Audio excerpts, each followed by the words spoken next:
ঠান্ডা জল নেই, গরম জল নেই, ঠান্ডা জল নেই। হ্যাঁ,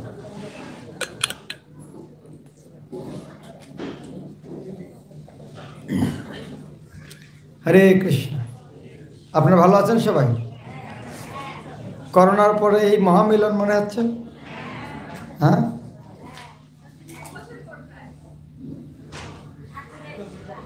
হরে কৃষ্ণ। হ্যাঁ, এখানে গীতা দেওয়া হচ্ছে, যাদের যাদের দরকার হাত উঠান, গীতা দিয়ে দিচ্ছে।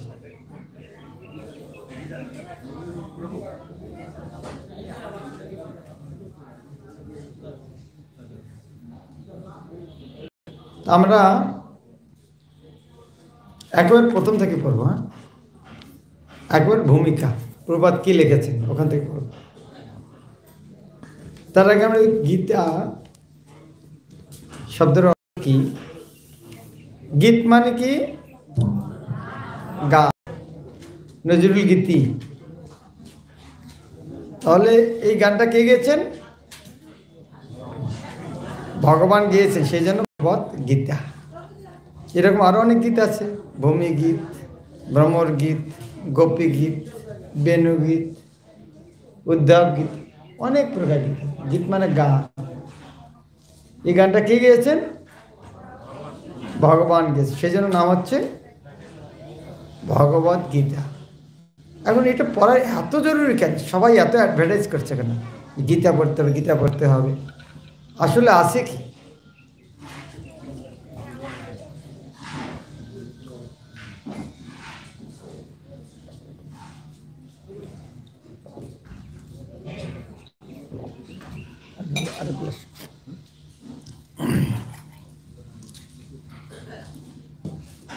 আমরা যখন একটা কোনো মেশিন কিনি, তার সঙ্গে কি থাকে? ম্যানুয়াল থাকে। কেন? ম্যানুয়াল মানে কি? আমি জানি ম্যানুয়াল মানে কি, ওরা কি জন্য নাম দিয়েছে, কিন্তু সংস্কৃত শব্দের সেটার অর্থ আছে। ভগবান যখন এই জগৎ বানিয়েছেন, তারও একটা ম্যানুয়াল দিয়েছেন, সেটার নাম হচ্ছে, ম্যানুয়ালের মধ্যে কি থাকে? ওই বস্তু বিষয়ক জ্ঞান। এক কথায় হচ্ছে ওই বস্তু বিষয়ক জ্ঞান। তো ভগবান যখন এই দুনিয়াতে বানিয়েছেন, তারও একটা ম্যানুয়াল বানিয়েছেন, সেই দুনিয়া বিষয়ক জ্ঞান। তো জ্ঞানকে সংস্কৃত ভাষায় কি বলে? বেদ। বেদ মানে জানা। হ্যাঁ, আমরা বাংলা ভাষায় জানি। ধাতু কাকে বলে? ক্রিয়ার মূলকে ধাতু বলে, তাই না? খেলা, খেলা হচ্ছে ধাতু। এখান থেকে কি কি শব্দ এসেছে? খেলবো, খেলিলাম, খেলিয়াছেন, খেলি, যত প্রকার। তাহলে মূলটা কি? খেলা। তো সেই রকম বিদ মানে হচ্ছে জানা। তো যেখানে সমস্ত জ্ঞান আছে, সেটার নাম হচ্ছে বেদ। এখন যদি আমরা মোবাইল চালাতে চাই, তাহলে কি লাগবে সাথে? প্রথম মোবাইল গাইড, ম্যানুয়াল। এখন এই দুনিয়াতে আমরা আছি, আমাদের শরীরটা একটা বড় কম্পিউটার, কমপ্লিকেটেড, জটিল যন্ত্র। তার জন্য ম্যানুয়ালের নাম কি? বেদ। তাহলে যদি যন্ত্রটা না আছে, গাইড বই না পড়ি, তাহলে কি যন্ত্রটা ঠিকমতো চালাতে পারবো? না হলে মোবাইলটাকে মনে করবো এটা বোধহয় পেপার, ওইটা কোথাও একটা চাপা দিয়ে রাখার জন্য কেনা হয়েছে, কারণ জানি না ওর মধ্যে কী কী অ্যাপ্লিকেশন আছে। এখন এই বেদ এত জটিল, এটা সবার দ্বারা বোঝা সম্ভব নয়। সেই জন্য ওই বেদের সার দিলেন কি? ভগবদ্গীতার। সেটা ভগবান নিজেই সুন্দর, এখানে আমাদের আচার্যরা সুন্দর ব্যাখ্যা করেছেন। যদি পুরো বেদটাকে যদি একটা গায়ের সঙ্গে তুলনা করা হয়, গায়ের সার কি? গায়ের সার কি? দুধ। যেমন গাই পালার মানে গাই পালার উদ্দেশ্য কি? দুধ। তো দুধে যদি পাওয়া হলে তার বাকি আর দরকার আছে? তো সেই রকম যেমন গাভীর সার হচ্ছে দুধ, বেদের সার হচ্ছে ভগবদ্গীতা। গাভীর মালিককে বেদরূপ, গাভীর মালিককে কৃষ্ণ। এখন এই গাভী কখন দুধ দেয়? গাভী কখন দুধ দেয়? হ্যাঁ, যখন বাছুরকে দেয়। বাছুরকে দেয়, তার মানে গাই দুধটা কার জন্য? কার জন্য? বাছুরের জন্য। বাছুর না দেখলে দেয় না। তার মানে বাছুর মানে প্রিয়, তার প্রিয় ব্যক্তির জন্য। তো সেই জন্য অর্জুন এখানে কীভাবে সাহায্য করছেন? বাছুর হিসেবে, কৃষ্ণ দহন কর্তা। তাহলে গাই আছে, বাছুর আছে, মালিক আছে, এখন কি পাবো আমরা? দুধ। তাহলে গাইটা কে এখানে? বেদ। মালিককে? কৃষ্ণ। বাছুরকে কি পাওয়া গেল? দুধ রূপ অমৃত গীতা। খাবে কে? দুধটা কে পান করে? যাদের বাড়িতে গাই আছে, দুধ থেকে পান করে বাজারে বিক্রি করার জন্য পরিবারের লোক। তাহলে যে গাইটা পালা হচ্ছে, দুধ দোয়ানো হচ্ছে, মালিক কার জন্য করছেন? তার পরিবারের লোক। আর গীতাটা কার জন্য? কৃষ্ণের পরিবারের লোকের জন্য। তা আমরা যদি খাই তাহলে কৃষ্ণের পরিবারের লোক, যদি না খাই তাহলে তার পরিবারের লোক নেই। তাহলে এই গীতাটা হচ্ছে এরকম একটা গুরুত্বপূর্ণ জিনিস। কৃষ্ণ নিজে বেদ দিয়ে গেছেন, এই জগৎকে চালানোর বেদ দিয়ে গেছেন। তারপর তিনি যখন দেখছেন এটা বুঝতে পারছেন, ফির আবার এসে ওই বেদ থেকে আবার তিনি দুধ বার করে গীতার রূপে দিয়ে দিলেন। তারপরেও হজম হচ্ছে না, তারপরেও ডাইজেস্ট করতে পারছেন না। কেন? 2 নম্বর জিনিস খেতে খেতে 1 নম্বর জিনিস আর হজম হয় না। সেই জন্য ভগবান আবার কি করলেন? আবার তার ভক্তকে পাঠিয়ে দিলেন, যে বলছে না এরা দুধ খেতে পারে না, এক কাজ করো, এই দুধ থেকে রসগোল্লা, গোলাপ জামুন, চমচম এগুলো বানিয়ে দাও। সেটা হচ্ছে প্রভুপাদের গীতা। সেই জন্য ওটার নাম গীতা না দিয়ে কে দেওয়া হচ্ছে? গীতা যথাযথ। খালি গীতা বললে তো ঠিক দুধে থেকে গেল। সেই জন্য উনি দিয়েছেন কি? এটা যথাযথ।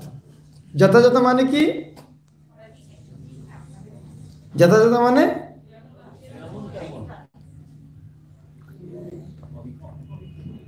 যেমন কিনবো এরকম ঘরের মধ্যে রেখে দেব। যথাযথ কথার অর্থ হচ্ছে ব্যাসদেব যে মনোভাব নিয়ে গীতাটা দিয়েছেন, সেই মনোভাব নিয়ে গীতাটা গ্রহণ করতে হবে। ব্যাসদেব কি মনোভাব নিয়ে গীতাটা দিয়েছেন কার জানা আছে?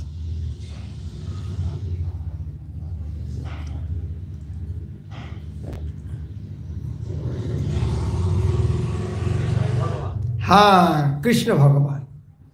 দেখো, ধৃতরাষ্ট্র বাচ, অর্জুন বাচ, সঞ্জয় বাচ, শ্রীকৃষ্ণ বাচ, তাই লিখেছেন কি? হ্যাঁ, শ্রীকৃষ্ণ জায়গায় কি লিখলেন? শ্রী ভগবান বাচ। তার মানে ব্যাসদেবের দৃষ্টিটা কি? সারা দুনিয়ার লোক যখন গীতা পড়বে তাকে যেন কৃষ্ণ রূপে না দেখে কি রূপে দেখে? যেন ভগবান রূপে। তাহলে ব্যাসদেবের দৃষ্টিটা কি? কি উদ্দেশ্যে তিনি ভগবদ্গীতা লিখলেন? হ্যাঁ, কৃষ্ণ হচ্ছেন ভগবান। এটা হচ্ছে ব্যাসদেবের দৃষ্টি। আর কিছু বদমাস অসুর আছে, তাদের দৃষ্টিতে কি? কৃষ্ণ যাতে ভগবান নয় এটা গীতা থেকে প্রমাণ করার চেষ্টা করে। আছে না অনেক অসুরের ব্যাখ্যা কি আছে? কৃষ্ণ যে ভগবান নয় সেটা প্রমাণ করার চেষ্টা করে। তাহলে তাদেরকে প্রবাদকে বলছেন অসুর। অসুর কেন? অসুর কেন? রাবণকে অসুর বলা হচ্ছে কেন? রাবণকে অসুর বলা হচ্ছে যে সীতা দেবীকে চায়, রামকে চায় না। তার মানে ভগবানের সম্পত্তি চায়, ভগবানকে চায় না। এই অসুরেরা গীতাকে চায়, কৃষ্ণকে চায় না।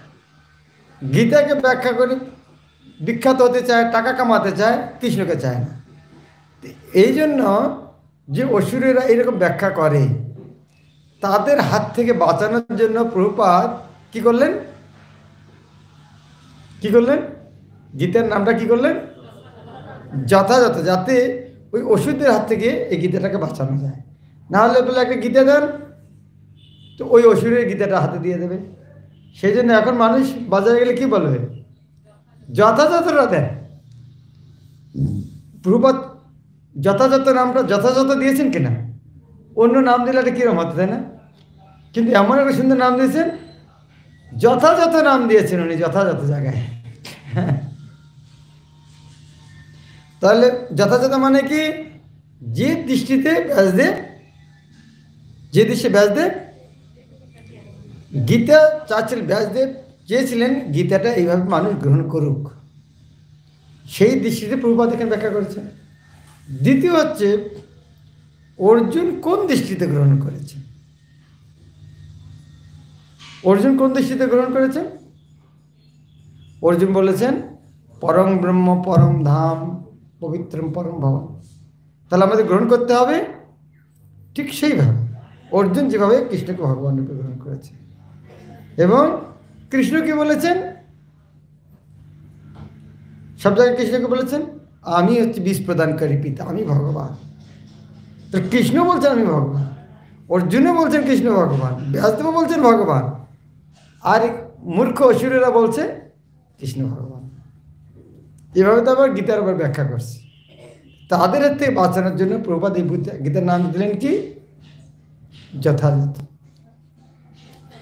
এখানে প্রভুপাদ আরেকটা জিনিস, প্রভুপাদ প্রথমে গীতায় লিখেছিলেন, কিন্তু দুর্ভাগ্যজনক কি সৌভাগ্যজনক যাই বলুন না কেন, তার স্ত্রী এটা বিক্রি করে দিয়েছিলেন। তো প্রভুপাদকে আর একবার নতুন করে লিখতে, জানি না ওই জায়গায় কী ছিল, আমরা আমাদের জানা নেই। হ্যাঁ, ওরা তো চায়ের দোকানে জানে, তো ওটা আমরা হাতে পাইনি। এটা ভগবানের ইচ্ছা। সেজন্য প্রভুপাদ কী করলেন, ভাগবত লেখা শুরু করলেন। তিনি ভাগবতের প্রথম স্কন্ধ 1965 সালে আমেরিকায় গেলেন। আর এই গীতাটা এটা লেখেন আবার পরে, উনি কৃষ্ণ যখন চায় না গীতাটা আগে ভাগবতে লিখি। এই ভাগবত 1971 সালে, এই যে আমরা গীতা দেখতে পাচ্ছি প্রভুপাদ, এটা 1971 সালে উনি কি লিখছেন, এই সংস্করণে শ্রীমদ্ ভগবদ গীতা যথাযথ গ্রন্থটি যেভাবে প্রকাশিত হয়েছে সেটি আমার মূল রচনা। এই গ্রন্থটি যখন প্রথম প্রকাশিত হয় তখন দুর্ভাগ্যবশত মূল পাণ্ডুলিপিকে সংক্ষিপ্ত করে 400-ও কম পৃষ্ঠা দাঁড় করা হয়েছিল। এখন কত পৃষ্ঠা আছে দেখেছেন একটু, প্রায় 1000 পৃষ্ঠা, 900-র কাছাকাছি, তার অর্ধেকেরও বেশি। তার মানে কি, সেখানে অনেক শ্লোক ব্যাখ্যা প্রভুপাদ দিতে পারেননি তাড়াতাড়ি করার জন্য। শ্রীমদ্ ভাগবত, শ্রী উপনিষদ আদি আমার অন্য সমস্ত গ্রন্থে মূল শ্লোক, তার ইংরেজি বর্ণান্তর, প্রতিটি সংস্কৃত শব্দে ইংরেজি প্রতিশব্দ, শ্লোকটির অনুবাদ এবং তাৎপর্য দেওয়ার রীতি আছে। তার ফলে গ্রন্থগুলো খুব প্রামাণিক ও পাণ্ডুলিপি সুলভ হয় এবং তার অর্থ স্বতঃস্ফূর্ত হয়ে ওঠে। তাই আমার মূল পাণ্ডুলিপিকে যখন সংক্ষিপ্ত করতে হয়েছিল তখন আমি খুব একটা খুশি হতে পারিনি। বুঝা গেল?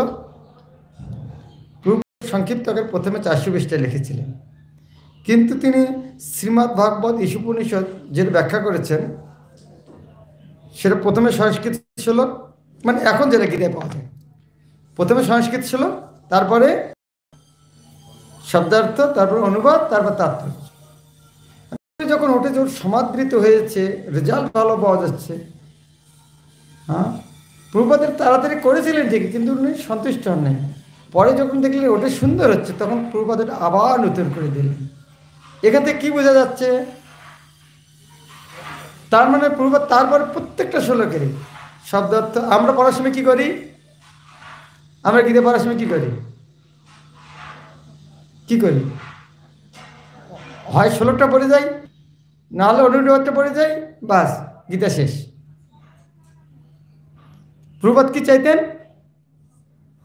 প্রত্যেকটা শ্লোক যেন পড়ি, তার জন্য তাৎপর্য শব্দের অনুবাদ যেন পড়ি। আরে অনুবাদটা পড়ার কী দরকার, কিন্তু প্রভুপাদের জোর দিয়েছেন এটা পড়তে হবে, শ্লোকটা পড়তে হবে, অনুবাদটা শব্দার্থ পড়তে হবে, অনুবাদ পড়তে, তারপর তাৎপর্য। কারা কারা পুরোটা এরকম করে পড়েছেন, পুরোটা পুরাটাই পড়তে হয়। এটাই প্রভুপাদের ইচ্ছা। কারণ এর মধ্যে কিছু না কিছু একটা তো ব্যাপার আছে, নাহলে প্রভুপাদ এত জোর দিচ্ছেন কেন? প্রভুপাদ নিজেই বলেছেন, যখন আমি এইভাবে পুরো দিতে পারিনি তখন আমি এটা রচনা করে আমি সন্তুষ্ট হইনি। দেখেন, আমরা যদি ওইভাবে পড়ি, কেউ একটু শ্লোকটা পড়ে গেলাম বা অনুবাদটা পড়ে গেলাম, তাহলে প্রভুপাদ কি বলবেন? আমি কিন্তু তোমার পড়ায় সন্তুষ্ট নই। আবার কেউ কেউ ওটাও নয়, 1 টাকা দামের একটা গীতা পকেট থেকে বার করে আমার কাছে গীতা আসে, ওই শ্লোক পরে কি বুঝবে?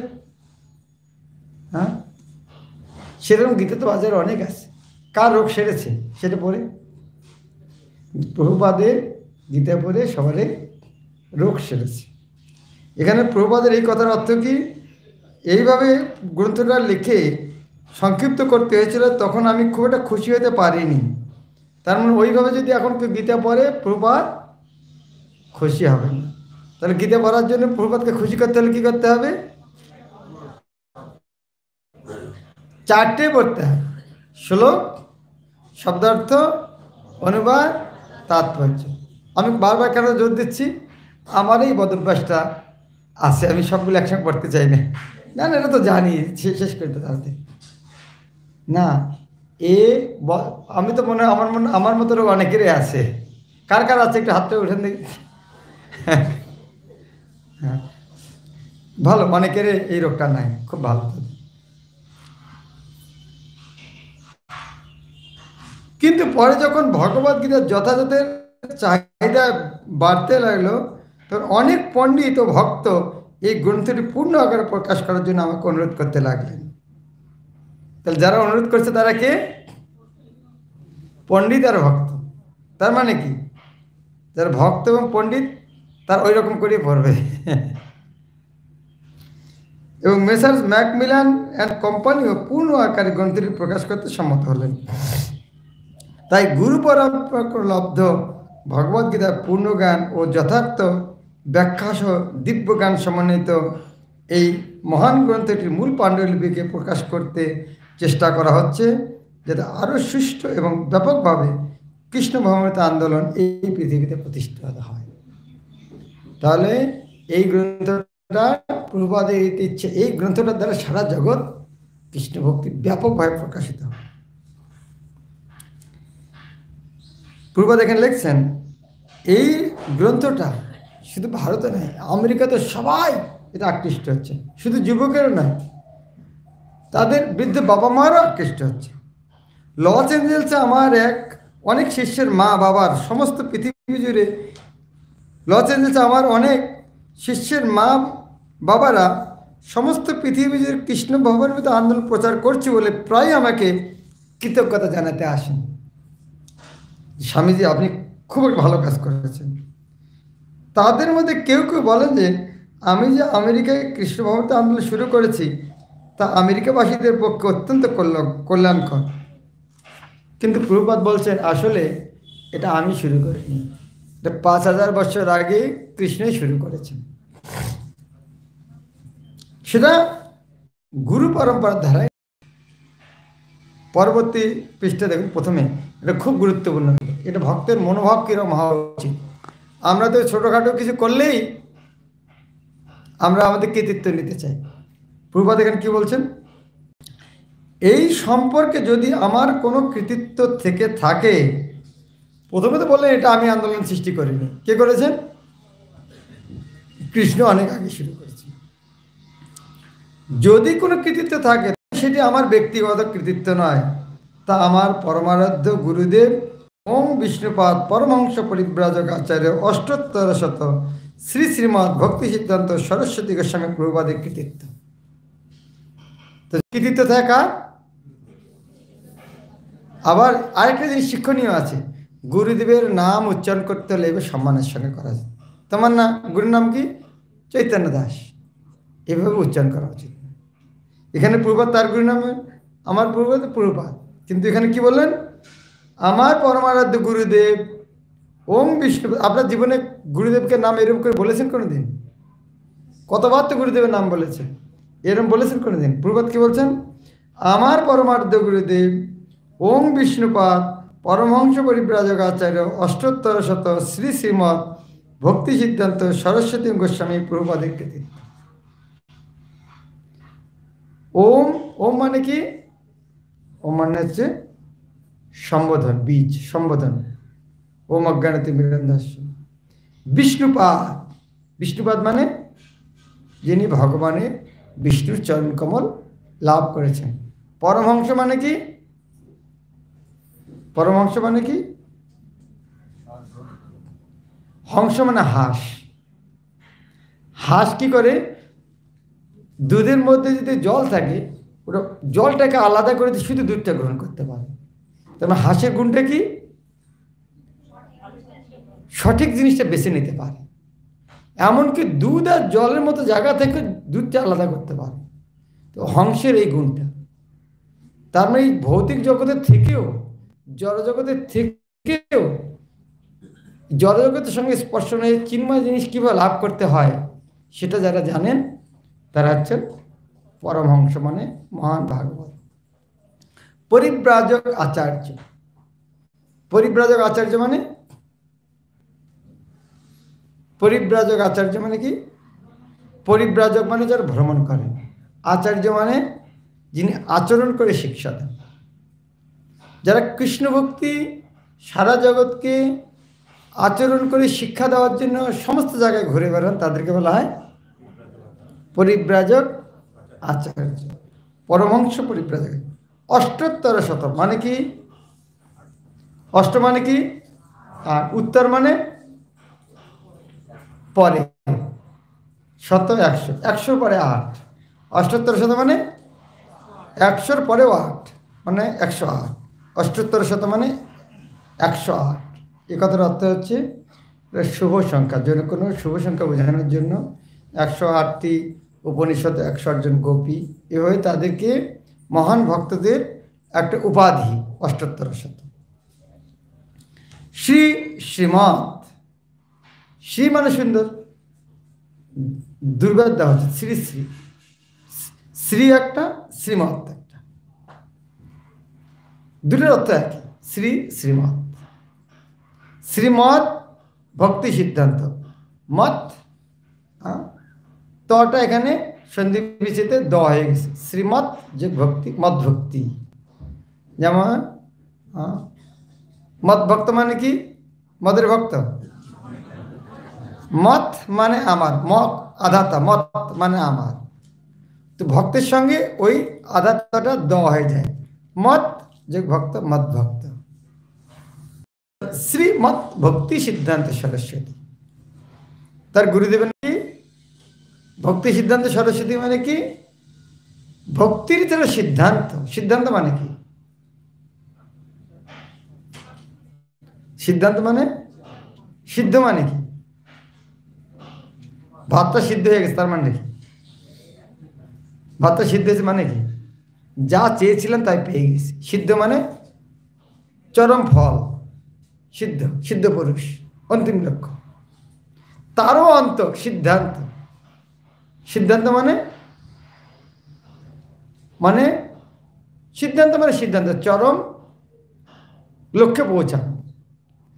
ভক্তি, ভক্তি সিদ্ধান্ত, ভক্তির সিদ্ধান্তটা কি? ভক্তি যে সর্বশ্রেষ্ঠ, ভক্তি কাকে বলে, ভক্তির কতটি অঙ্গ, অন্য অন্যগুলোর চেয়ে ভক্তি কত শ্রেষ্ঠ, ভক্তি যে সর্বশ্রেষ্ঠ, এইটি বিভিন্ন যুক্তি তর্কের বৈজ্ঞানিক ভিত্তিতে প্রমাণ করা গেল ভক্তি সিদ্ধান্ত। এবং সেটি করার জন্য তার জ্ঞান দরকার কিনা, নাকি জ্ঞান জানি সে করতে পারবে? কে করতে পারে এটা? সবচেয়ে জ্ঞানী কে? সরস্বতী। এই ভক্তির সিদ্ধান্তটাকে স্থাপন করার জন্য তিনি সরস্বতীর মতো জ্ঞানী ছিলেন, সেই জন্য ওনার নাম হচ্ছে ভক্তি সিদ্ধান্ত সরস্বতী। অবশ্য আরও এক কারণে ওনাকে ভক্তি সিদ্ধান্ত, সিদ্ধান্ত ওনার দিয়েছিলেন সিদ্ধান্ত সরস্বতী। আমরা যেমন জগৎ দেখতে পাই দুটো গণনা, একটা চন্দ্রের গণনা, একটা সূর্যের গণনা। আমরা কোনটা পালন করি? চন্দ্রের গণনা, না? একাদশী, দ্বাদশী, ত্রয়োদশী, এটা কিসের গণনা? চন্দ্রের গণনা। এটা চন্দ্র সিদ্ধান্ত অনুসারে। পাশ্চাত্য গণনাটা চলে সূর্যের। হ্যাঁ, আমাদের এই গণনায় অনেক কী হয়, সূর্যোদয় থেকে সূর্যাস্ত, পাশ্চাত্য রাত 12টা থেকে পরে সূর্য অনুসারে। ভক্তি সিদ্ধান্ত সরস্বতী ঠাকুর আর তিনি একটা অন্য সিদ্ধান্ত একটা গ্রন্থ লেখেন, যে জন্য গ্রন্থটার নাম সূর্য সিদ্ধান্ত। সেই জন্য তৎকালীন বিদ্বানেরা তাকে উপাধি দেন সিদ্ধান্ত সরস্বতী। এই ভক্তি সিদ্ধান্ত সরস্বতী গোস্বামী, গোস্বামী মানে গো মানে ইন্দ্রিয়, স্বামী মানে প্রভু, তার মানে যিনি তার ইন্দ্রিয়গুলিকে নিয়ন্ত্রণ করেছেন। গোস্বামীর উল্টাটা কি? গোদাস। যাদেরকে ইন্দ্রিয় নিয়ন্ত্রণ করে তারা হচ্ছে গোদাস, আর যারা ইন্দ্রিয়কে নিয়ন্ত্রণ করছেন তারা হচ্ছে গোস্বামী। তো মহান বৈষ্ণব মানে হচ্ছে গোস্বামী। গোস্বামীর সংক্ষেপে বলা হয় স্বামী। অপভ্রংশে কি বলা হয়? গোসাই। ও গোসাই, এটা কি হাস্যস্কর শব্দ? না, গোসাই অনেক বড় ডিগ্রি। কিন্তু আজকালকার গোস্বামীদের বংশপর্ব হওয়ার জন্য, তাদের আচরণ ঠিক না হওয়ার জন্য মানুষ ওদের হাসাহাসি করে। আসলে গোসাইটা হচ্ছে অনেক বড় ডিগ্রি। গোস্বামী, স্বামী বা গোসাই। প্রভুপাদ, প্রভুপাদ মানে কি? প্রভুপাদ শব্দের অর্থ কি? দুটো অর্থ সাধারণত। একটা অর্থ হচ্ছে যিনি পরম প্রভু ভগবানের চরণ লাভ করেছেন, প্রভুর পাদপদ্ম লাভ করেছেন, প্রভুপাদ। আর একটা অর্থ হচ্ছে অনেক প্রভু যার চরণে শরণ নেন তিনি প্রভুপাদ। অনেক প্রভু যার চরণে শরণ নেবেন তিনি প্রভুপাদ। এভাবে শিল প্রভুপাদ তার গুরুদেবের কত বড় উপাধিযুক্ত নাম বলেছেন। আমার এই কৃতিত্ব কার? আমার পরমারাধ্য গুরুদেব ওম বিষ্ণুপাদ পরমহংস পরিব্রাজক আচার্য অষ্টোত্তর শত শ্রী শ্রীমৎ ভক্তি সিদ্ধান্ত সরস্বতী গোস্বামী প্রভুপাদের কৃতিত্ব। আমি আপনাদেরকে অনুরোধ করব, আপনারা একটা বলার অভ্যাস করবেন। কি করে বলার অভ্যাস করবেন? কি করে বলার অভ্যাস করবেন? এই নামগুলো যাতে কেউ যখন বলে যাতে বলতে পারি, কি করে অভ্যাস করবেন? কি করে অভ্যাস করবেন? বাড়িতে অভ্যাস করার পদ্ধতিটা কি? যখন জয় ধ্বনি দেন সেই সময় প্র্যাকটিস করবেন। জয় ওম বিষ্ণুপাদ পরমহংস পরিব্রাজক আচার্য অষ্টোত্তর শত নিত্যলীলা প্রবিষ্ট ইস্কন সংস্থাপক আচার্য শ্রী শ্রীমৎ অভয় চরণ অরবিন্দ ভক্তি বেদান্ত স্বামী শিল প্রভুপাদ কি। ভক্তি সিদ্ধান্ত সরস্বতীর নামও যেন এরকম বলতে পারি। জয় ওম বিষ্ণুপাদ পরমহংস পরিব্রাজক আচার্য অষ্টোত্তর শত শ্রী শ্রীমৎ ভক্তি সিদ্ধান্ত সরস্বতী ঠাকুর কি। অনেক অনেক লম্বা চৌড়া করে বললেন। হ্যাঁ, জয় ওম বিষ্ণুপাদ পরমহংস পরিব্রাজক আচার্য অষ্টোত্তর শত নিত্যলীলা প্রবিষ্ট 64 গৌরী মঠ চৈতন্য মঠ সংস্থাপক শ্রী শ্রীমৎ ভক্তি সিদ্ধান্ত সরস্বতী ঠাকুর গোস্বামী প্রভুপাদ কি। সেটা ভালো। হ্যাঁ, নিত্যলীলা প্রবিষ্ট মানে কি? এটা হচ্ছে ভৌতিক জগতের লীলা, কয়েকদিনের জন্য আসে। আর সবসময় যেখানে থাকেন সেটা কোথায়? গোলক বৃন্দাবন। প্রবিষ্ট মানে প্রবেশ করেছেন। তাহলে বৈষ্ণবের ক্ষেত্রে আমরা মৃত্যু কথাটা বলি না, বৈষ্ণবের ক্ষেত্রে কি বলি? নিত্যলীলা প্রবিষ্ট, তিনি নিত্যলীলায় চলে গেছেন। তাহলে বৈষ্ণবের আমরা অপরকটকে কি বলি? নিত্যলীলা প্রবিষ্ট। যারা বেঁচে আছেন তাকে বলা যাবে না যে নিত্যলীলা প্রবিষ্ট, তারাও নিত্যলীলায় আছেন, কিন্তু সাধারণত আমরা যারা এই জগতে লীলা করছেন তাদেরকে নিত্যলীলা প্রবিষ্ট বলি না। গৌর কিশোর দাস বাবাজি মহাশয় কি বলবেন? এগুলো সবই বলা যাবে, কোনো অসুবিধা নেই। তাকে প্রভুপাদ বলা সবই বলা যাবে।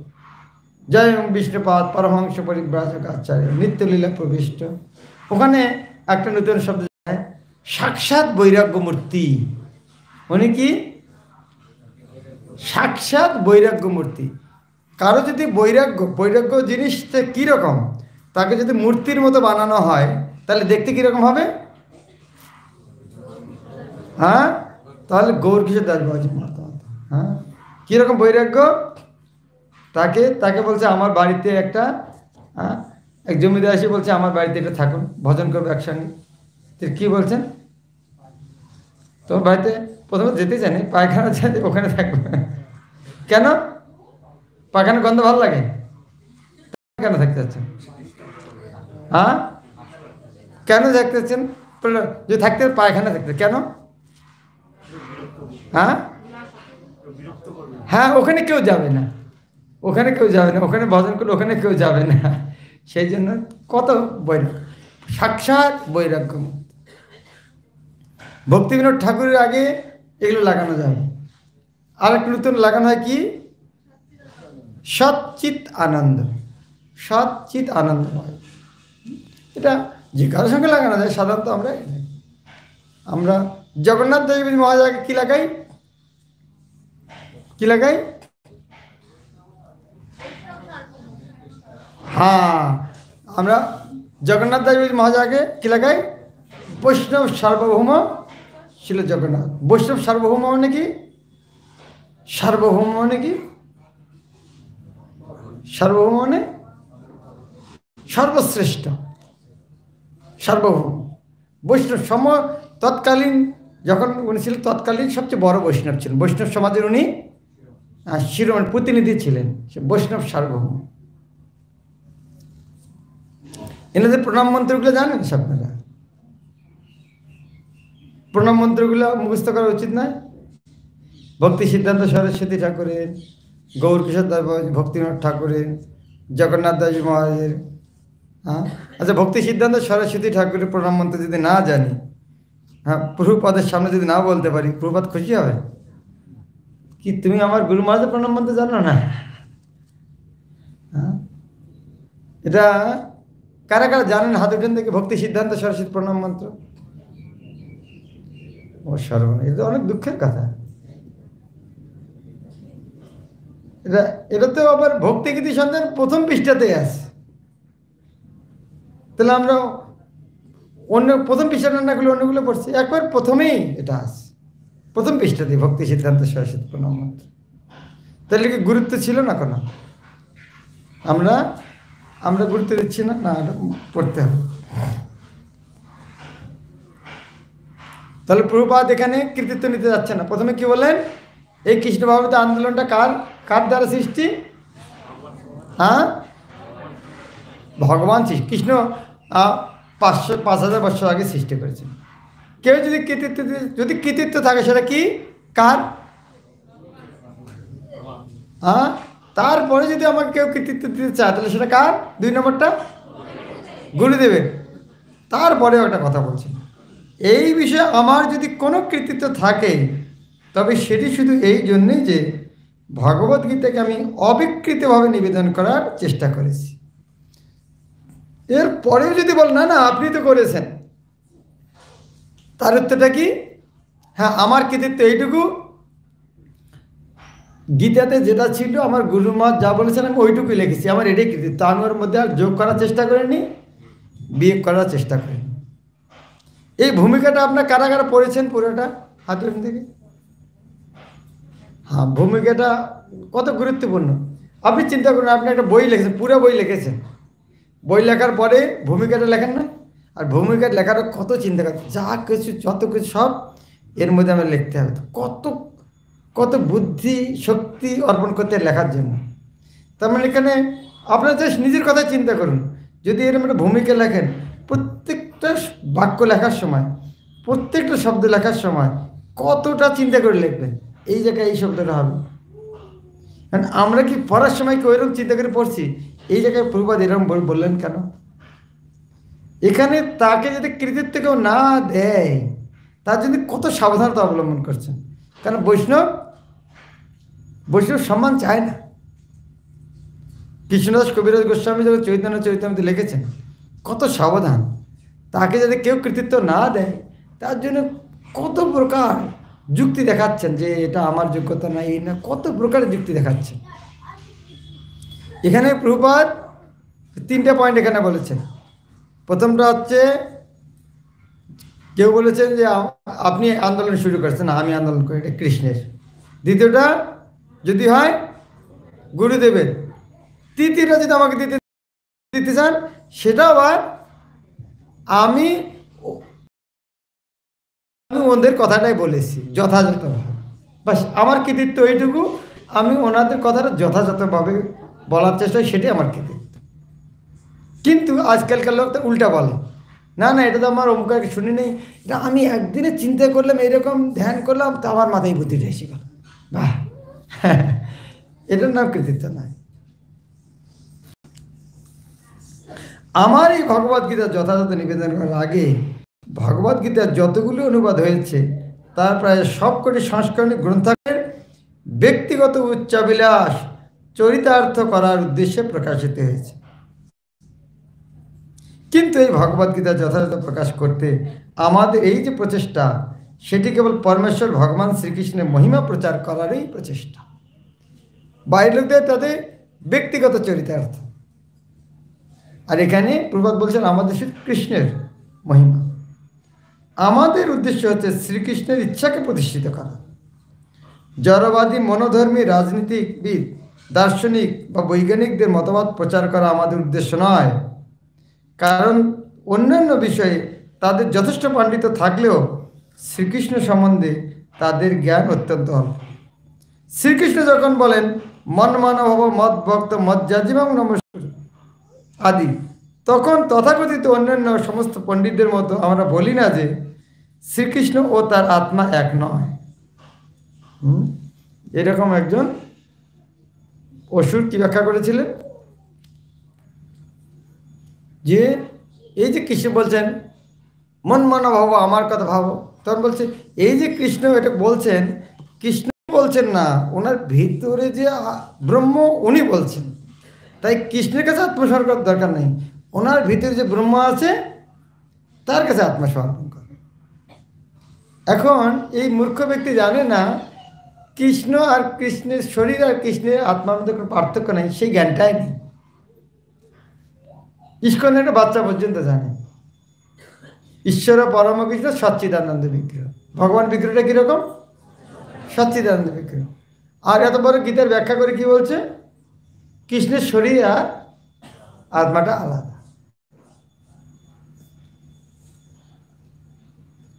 শ্রীকৃষ্ণ হচ্ছেন পরম এবং তার নাম, রূপ, গুণ, লীলা আদি সবই অভিন্ন। গুরু পরম্পরা সূত্রে কৃষ্ণ ভক্ত না হতে পারলে শ্রীকৃষ্ণ এই পরম পদটি উপলব্ধি করা সাধারণ মানুষের পক্ষে সম্ভব নয়। এই যে ভগবানের নাম, রূপ, গুণ, লীলা, ভগবানের শরীর আর ব্রহ্ম এক, এই কথাটা কি এখানে প্রভুপাদ স্পষ্ট বলেছেন। গুরু পরম্পরার দ্বারা জ্ঞানটা প্রাপ্ত না হলে এটা বোঝা সম্ভব। আজকে আপনার ভারতবর্ষে দেখুন, এই সনাতন ধর্ম বলে অন্য ধর্মের কথা বাদে দেন, অন্য ধর্ম তো সবাই নিরাকারবাদী, সাকারবাদী আছে অল্প। কয়টা বাদ আমাদের মোট? একটা হচ্ছে আস্তিক, অস্তি মানে আছে, ভগবান যে আছে সেটা স্বীকার করা হচ্ছে আস্তিক। ভগবানের অস্তিত্ব নেই সেটা হচ্ছে নাস্তিক। কোনটা ভালো? দুটোই ভালো, তাই না? ওকে, নাস্তিক, নাস্তিকটাই ভালো তাহলে। আচ্ছা, আস্তিকটা ভালো। আস্তিক কয় প্রকার? যারা মনে ভগবান আছে তারা আবার দুই প্রকার, কেউ বলে সাকার, কেউ বলে নিরাকার। সাকার মানে কি? আকার আছে, তাদের বলে সবিশেষবাদী। বাদ মানে মতবাদ, সবিশেষ, তাদের বিশেষ শরীর আছে। আর একটা হচ্ছে নির্বিশেষ বা নিরাকারবাদ। কোনটা শ্রেষ্ঠ? ভারতবর্ষের তাহলে আমরা যে যত ধর্ম দেখছি, কেউ ভগবানকে আকার রূপে পূজা করেন সনাতন ধর্ম ছাড়া?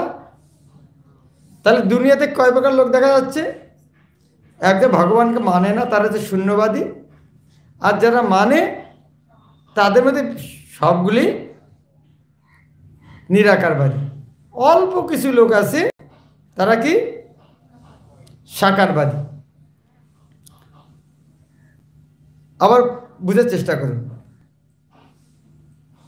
এক প্রকার হচ্ছে নাস্তিক বা শূন্যবাদী, আরেক প্রকার হচ্ছে আস্তিক। আস্তিক দুই প্রকার, যারা ভগবানের আকার মানে আর আকার মানে না। কাদের সঙ্গে বেশি? যারা আকার মানে না। আর যারা আকার মানে, তাদের ভগবান আকার সম্বন্ধে কতটা ধারণা আছে? ভগবানের যে আকার আছে, তাহলে সবিশেষবাদী, তাদের ভগবানের সঙ্গে কতটা ধারণা আছে?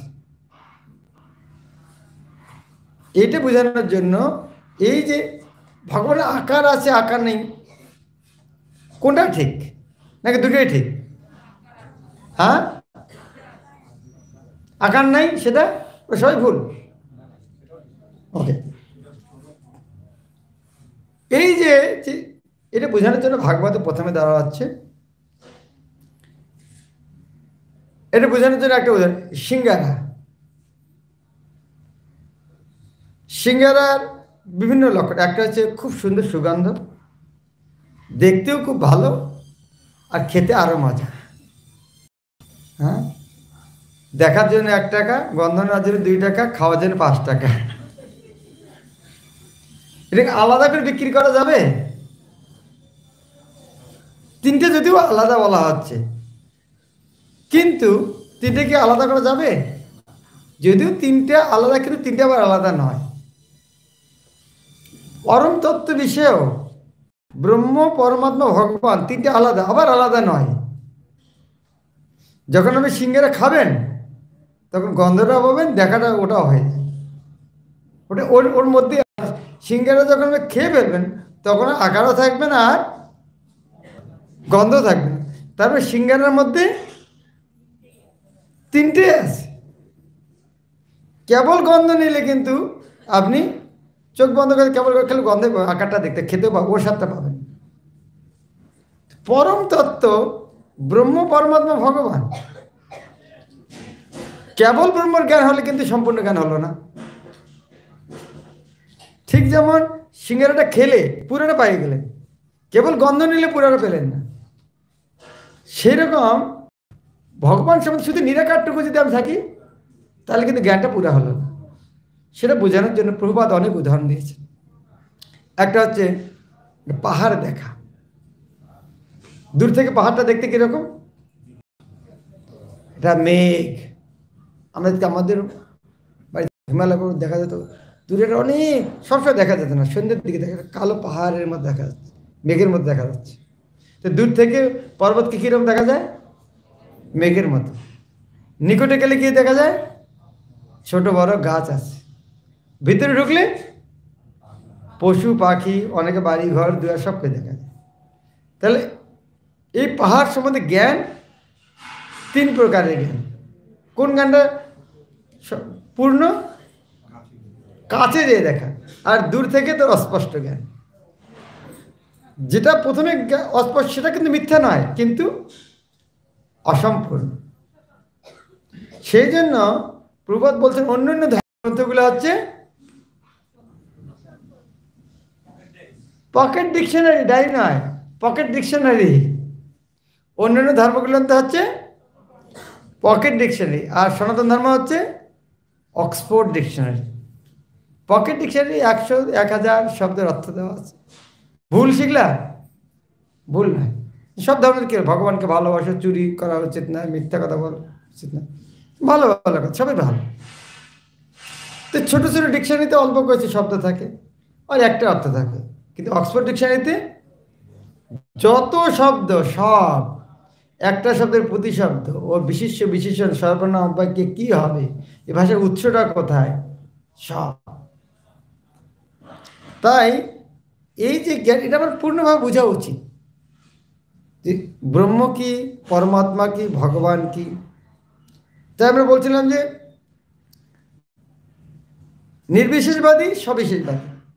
সবিশেষবাদী আবার তাদেরকে বোঝা উচিত ভগবানের যে আকার আছে সেই আকারটা কীরকম, ব্রহ্ম, পরমাত্মা, ভগবানের সঙ্গে পার্থক্যটা কি। প্রভুপাদ এটা বোঝার জন্য উদাহরণ দেন, সূর্যের রশ্মি, সূর্য গোলক, সূর্যদেব। সূর্য রশ্মিটা কিসের মতো? ব্রহ্ম। সূর্যটা কিসের সঙ্গে তুলনা করা হচ্ছে? পরমাত্মা। আর সূর্যদেব হচ্ছে ভগবান। তাহলে আমাদের ব্রহ্ম, পরমাত্মা, ভগবান, এই যে তিনজনের বিশেষত্ব, এই তিনটে বুঝতে পেরেছে কি? যদি ভগবান আমরা গ্রহণ করি, তাহলে সূর্যদেব যেখানে যাবেন, সূর্য গোলক, সূর্য রশ্মি সেখানে যাবেন কি? হ্যাঁ, কেবল সূর্যের রশ্মি যেখানে, তাহলে সেটা হচ্ছে অসম্পূর্ণ। তাই ব্রহ্ম, পরমাত্মা, ভগবান, এই জ্ঞানটা বোঝানোর জন্য ভাগবতের প্রথমে কি বলা হচ্ছে? বদন্তি তত্ত্বম যৎ জ্ঞানম অধ্যয়ন। এই বদন্তি বলে, হ্যাঁ, এটা আপনারা ভগবদ্গীতার 2য় অধ্যায় 2 নম্বর শ্লোকে যদি পড়বেন, যেখানে ভগবদ্গীতার প্রথম শ্রী ভগবান উবাচ যেখানে বলা হয়েছে, গীতাটা খুলে দেখুন, 2য় অধ্যায় 2 নম্বর শ্লোক। প্রথম ব্যাসদেব কি বললেন? শ্রী ভগবান উবাচ।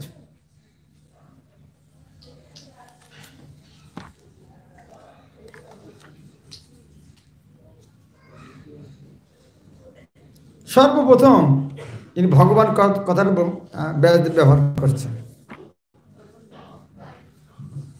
এবং এই কথাটা ব্যবহার করছেন, আমি জগৎবাসীকে জানাতে চাই কৃষ্ণ হচ্ছেন ভগবান। কৃষ্ণ উবাচ না লিখে কি লিখলেন? গালি দিয়েছেন। তো আমরা যদি সেটা না বলি, চোরকে যদি চোর না বলি, তার মানে কি? চোরকে চোর বলতে যদি ভয় পায়, তার মানে কি? ওরও এরম চোরে করে, তার আমাকে যাতে কেউ না বলে। কৃষ্ণ যাদেরকে গাধা বলেছেন, তা আমাদের তাই গাধা দাসীদের কি আছে? কৃষ্ণ যদি কাউকে গাধা বলেন, আমরা যদি তাকে গাধা না বলি, তাহলে কৃষ্ণ কি বলেন ভাববেন? আরে আমি গাধা বলছি, ও গাধা বলছে না। সেই জন্য প্রভুপাদের গীতার নাম হচ্ছে যথাযথ। যেখানে প্রভুপাদ গাধা বলছেন, সেখানে কৃষ্ণ গাধা বলছে, সেখানে গাধা বলতে হয়। এই বিষয়ে ভক্তি সিদ্ধান্ত সরস্বতীর গল্প আছে না? এক জমিদার রাজা, জমিদারের এক চাকর ছিল।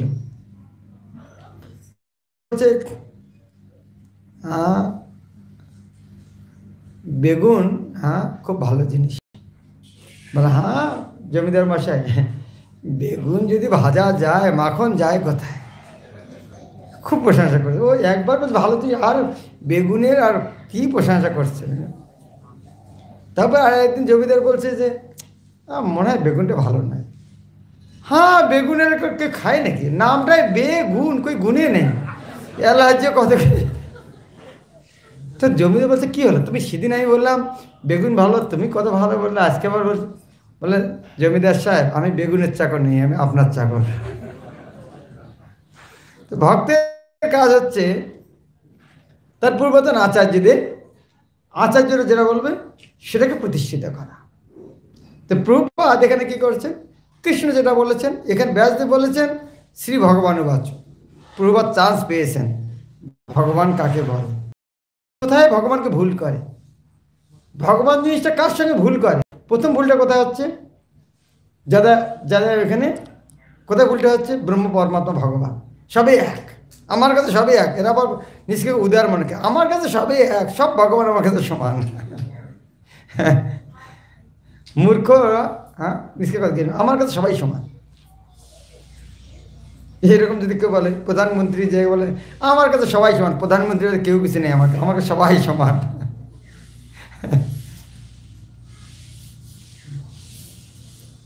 এখানে প্রভু ভাগবত থেকে বদন্তি তত্ত্বম, বদন্তি মানে বলে, হ্যাঁ, সেই ভগবানকে, সেই পরম পুরুষকে কিভাবে বলে? তত্ত্ববিদ। কারা তত্ত্ববিদ? মানে তত্ত্বকে যারা জানে, জ্ঞানী ব্যক্তি। তত্ত্ববিদ মানে জ্ঞানী ব্যক্তি। তো জ্ঞানী ব্যক্তিরা ওই পরম বস্তুকে কি বলে? কোনটা? যৎ জ্ঞানম অধ্যয়ম, যে জ্ঞানটা 2 বা 3 নয়, এক। ওই সিঙ্গারার গন্ধ দেখা আলাদা নয়, এক। ব্রহ্ম, পরমাত্মা, ভগবান আসলে 3 নয়, এটা এক, ভগবান এক। যৎ জ্ঞানম অধ্যয়ম। তারপরেও যদিও পরম তত্ত্ব হচ্ছে এক, অদ্বিতীয়, একমেব অদ্বিতীয়, তারপরেও জ্ঞানী ব্যক্তিরা, তত্ত্ববিদরা তাকে তিনভাবে ব্যাখ্যা করেন। ব্রহ্মেতি, পরমাত্মেতি, ভগবানিতি শব্দ।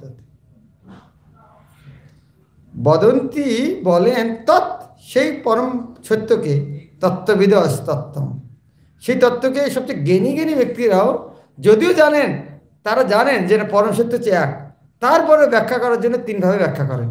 কি কি? ব্রহ্ম ইতি, পরমাত্মা ইতি, ভগবান। যদিও এক, আবার একটু পার্থক্য আছে। তো এটা ভালো করে বুঝতে হবে। হ্যাঁ, এরপরে প্রভুপাদ আরও একটা সুন্দর সংজ্ঞা দিয়েছে। এটা তাহলে তাহলে তাহলে ভগবান, এখন প্রশ্ন হচ্ছে, ঠিক আছে ব্রহ্ম পরমাত্মা বুঝলাম, তাহলে ভগবান তো অনেকে আছে, সেটা আবার পরিষ্কার করা হবে কি করে? ভগবান অনেক আছে তো, বিশেষ করে সনাতন ধর্মে অনেকে বিভ্রান্ত হয়ে যায়। অন্য অন্য ধর্মের লোকেরা সনাতন ধর্মের লোককে বিভ্রান্ত করে এই দিকে, আরে দেশে কজন প্রেসিডেন্ট থাকে, তোমার ভগবান এতগুলো? সে উত্তরটা ব্রহ্মা দিচ্ছে না, সমস্ত ভগবানের মধ্যে হচ্ছেন ঈশ্বর পরম কৃষ্ণ, সচ্চিদানন্দ বিগ্রহ, আদির আদি গোবিন্দ, সর্বকারণ কারণ। ঈশ্বর পরম কৃষ্ণ। ঈশ্বর পরম মানে কি? ঈশ্বর পরম মানে কি? হ্যাঁ হ্যাঁ, ঈশ্বর পরম মানে পরমেশ্বর। ঈশ্বর পরম মানে পরমেশ্বর। পরম মানে কি? সর্বশ্রেষ্ঠ। ঈশ্বর মানে কি? নিয়ন্তা। ঈশ্বর নিয়ন্তা, আর সব নিয়ন্তাতে নিয়ন্তা হচ্ছে মহা ঈশ্বর, মহেশ্বর শিব। আর তারও যিনি ঈশ্বর, সবার ঈশ্বর, তিনি হচ্ছে পরমেশ্বর। তাহলে তিনি কে? ব্রহ্মা সেটা সমাধানটা কে দিচ্ছেন? ব্রহ্মা বলছেন তিনি হচ্ছেন কৃষ্ণ, ঈশ্বর পরম কৃষ্ণ। তাহলে যদি আমরা জানতে চাই আসলে কে, আসলে হেড কে, অনেক সময় মন্দির এসে বলে আপনি এই মন্দির সবচেয়ে হেড কে, তার কাছে দেখা করতে চাই। বুদ্ধিমান ব্যক্তি এভাবে খুঁজতে চাবে সবচেয়ে বড় কে। ব্রহ্মা সেটা বলছেন, যিনি এই জগৎ সৃষ্টি করছেন তিনি কে বললেন? ঈশ্বর পরম কৃষ্ণ, সচ্চিদানন্দ বিগ্রহ, অনাদির আদি। অনাদির আদি মানে কি? অনাদি মানে কি? যার আদি নেই। তার আদি মানে কি? কথাটাই ভুল। প্রথমে বলছে অনাদি, বল তার আদি, তবে এই দুটো কথা কি করে এক হলো? অনাদি মানে যার বলতে আদি নেই, তার আদি, তার মানে কি? এটা হয় কিছু? হ্যাঁ, পরম তত্ত্ব সম্বন্ধে বুঝাতে গেলে এইরকম ভাষায় ব্যবহার করতে হবে। অনাদি মানে যার আগে নেই, যদি থাকিও থাকে কিছু, সেটাই হচ্ছেন তিনি। কেউ যদি বলে না তারও আগে কি, ঠিক আছে, তুমি যদি মনে করো তারও আগে কিছু আছে, সেটাই হচ্ছে কৃষ্ণ, অনাদির আদি। এই কথাটা অনাদি মানে যারা আদি নেই, এই কথাটা যথেষ্ট। কিন্তু অনাদি মানে যারা কেউ নেই, উনি প্রথম। কিন্তু এই কথাটা আরও শক্তিশালী করার জন্য কি বলা হচ্ছে? তারও আদি। মানে ভগবানকে বুঝতে যেন ঝামেলা না হয়, যেন যার এরপরে যেন কেউ প্রশ্ন না করে তারপরে কে? অনাদির আদি, উনি কে? গোবিন্দ। কেন তাকে সৃষ্টি করলেন কে? গাধা, সেই জন্য তো তার নাম সর্বকারণ কারণম। তার কোনো কারণ নেই। সর্বকারণ কারণ মানে হ্যাঁ, সমস্ত কারণের কারণ। যে কোনো জিনিস একটা বললে ওটা কি করেছেন, তারপরে এ করেছেন, কারণ খুঁজতে খুঁজতে একখানে শেষ হয়। হ্যাঁ, বলে ও হাসপাতালে ভর্তি আছে কেন? পা ভেঙেছে। পা ভেঙে গেছে কেন? অ্যাক্সিডেন্ট করেছে। অ্যাক্সিডেন্ট করলো কেন? কলকাতা শহরে গেছে। কলকাতায় গেছিল কেন? টাকা ইনকাম, টাকা গেলে কেন? গরিব মানুষ। গরিব হলো কেন? এই যে কি কারণটা, যে কোথায় খুঁজে পাওয়া মুশকিল হয়ে যাবে। হ্যাঁ, যার পরে আর প্রশ্ন করা যাবে না, সেটার নাম হচ্ছে সর্বকারণ কারণ। ওর পরে আর কোনো কারণ নেই। তো তিনি হচ্ছেন ভগবানের সঙ্গে হচ্ছে সর্বকারণ কারণ। এটা কে বলছেন? ব্রহ্মা বলছে। তারপরে ভগবানের সন্দেহ আর সন্দেহ আর আছে? না না, আমরা যে আরো অনেক ভগবানের নাম শুনেছি, তাদের কি গতি হবে তাহলে? এই যে রাম, লক্ষ্মণ, দেব, বামন, পরিশ্রম, তাদের কি হবে? না, তারাও ভগবান, সেটা ভাগবতে। ফির প্রভুপাদ দেখুন কত, যেটা যেটা আমাদের দরকার, যেখানে প্রশ্ন আসে সেই জায়গাতে প্রভুপাদ ব্রহ্মাস্ত্র ছেড়েছেন এখানে। তারপর ভাগবত থেকে প্রভুপাদ বলছেন এতে চাংশ কলাপংশ কৃষ্ণস্তু ভগবান। এরা সবাই ঠিক, এনারা ভগবান ঠিকই, কিন্তু এনারা হচ্ছেন কেউ অংশ, কেউ অংশ, কিন্তু কৃষ্ণস্তু ভগবান। তাদের সম্পর্কটা কি? ব্রহ্মসংগীতে ব্রহ্মা পরিষ্কার করে দিয়েছেন, 100টা বা 1000টা যদি মোমবাতি জ্বালানো হয়, কার শক্তি বেশি? 100 মোমবাতি জ্বালালে, আপনার জন্মদিন মোমবাতি জ্বালান না, কোনটা শক্তি বেশি থাকে? সবার সমান। তো ভগবানের অবতার সবার সমান শক্তি, কিন্তু প্রথম যে মোমবাতিটিতে আগুন জ্বালানো আছে তাকে আমরা কি বলি? আদি মোমবাতি। তাই সমস্ত ভগবান অবতার সমান শক্তি সম্পন্ন, কিন্তু কিন্তু যেখান থেকে প্রথম আগুন জ্বালানো হয়েছে তিনি হচ্ছেন আদি মোমবাতি। সে আদিকে, আদি হচ্ছেন সে পরমেশ্বর ভগবান। এতে চাংশ কলাপুংশ কৃষ্ণস্থ ভগবান। তাহলে বারবার পাঠানো দরকার কি না? এখানে ইন্দ্রাণী ব্যাকুল মৃয়ান্তি যুগে যুগে। ইন্দ্র ওরি মানে কি? ইন্দ্রের শত্রু। কারা? অসুরেরা।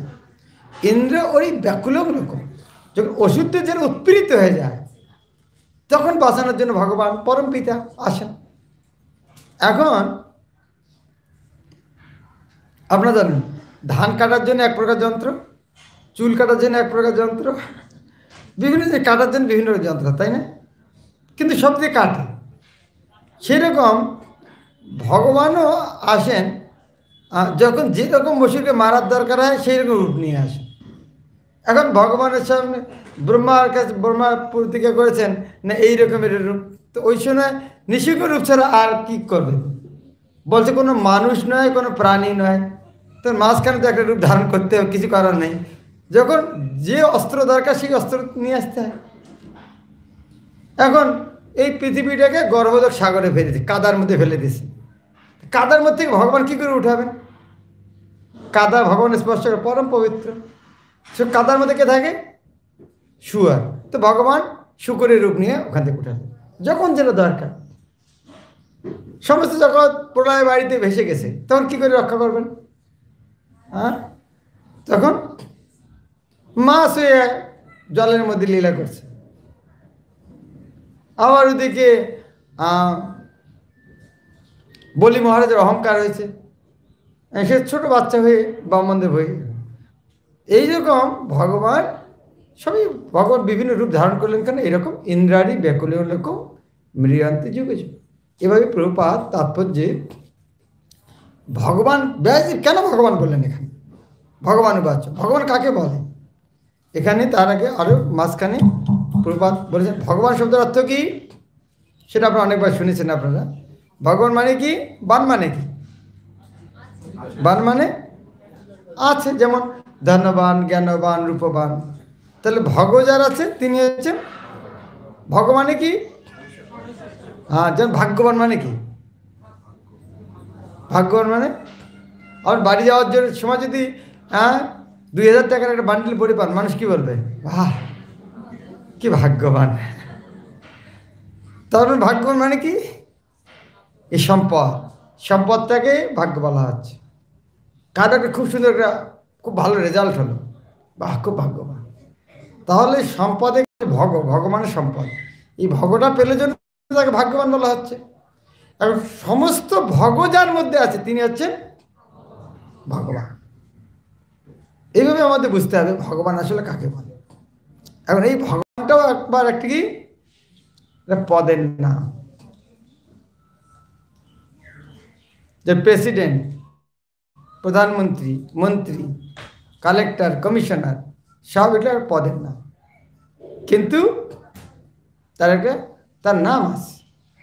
তাই সে কৃষ্ণ হচ্ছেন ভগবান, তার পদের নাম ভগবান, কিন্তু সেই ভগবান অনেক রূপে আছেন, কিন্তু তার মূল হচ্ছেন কৃষ্ণ। এইভাবে আমাদের তত্ত্বগতভাবে বুঝতে হবে আসলে কৃষ্ণ কে। এখানে সেই তত্ত্বটা না জেনে সে মূর্খ ব্যাখ্যাকারেরা এইভাবে গুরু পরম্পরার ধারায় জ্ঞানটা প্রাপ্ত না হওয়ার ফলে তারা ভগবানকে নিরাকার নির্বিশেষ বলে প্রতিষ্ঠিত করার চেষ্টা করে। ভগবান হচ্ছে নিরাকার, এটা সাধারণ জ্ঞান নেই। ভগবান এই জগতের আকার আছে, আছে হ্যাঁ কি না? এখন যিনি এই জগৎটা বানিয়েছেন তার আকার নেই, এটা কিরকম করে হয়? কেউ কেউ বলছে অমুকে 1 কোটি টাকা দান করেছে, তো ওই লোকটা ধন কতটা আছে? কতটা ছিল? কমপক্ষে 1 কোটি টাকা ছিল, না দান করলে কোথার থেকে? ভগবান যদি এই জগৎটা বানিয়ে থাকেন যার আকার আছে, তাহলে ভগবানের আকার থাকে না কি করে? যেখান থেকে এই আকারটা সৃষ্টি হয়েছে, তার মানে তার শ্রেণীর আকার থেকে আকার সৃষ্টি হলো কি? আমাদের মধ্যে আমরা দেখতে পাই আমাদের 2 প্রকার। আমার একটা আকার আছে, আমি যে কথাগুলো বলছি রেকর্ড করে রাখা হচ্ছে, ওর শক্তির নিরাকার। আমারও 2টা শক্তি আছে, একটা হচ্ছে আকার, একটা নিরাকার। তো ভগবানের দূরে থাকবে না কেন? তো ভগবান যদি না থাকে তাহলে বড়টা কে?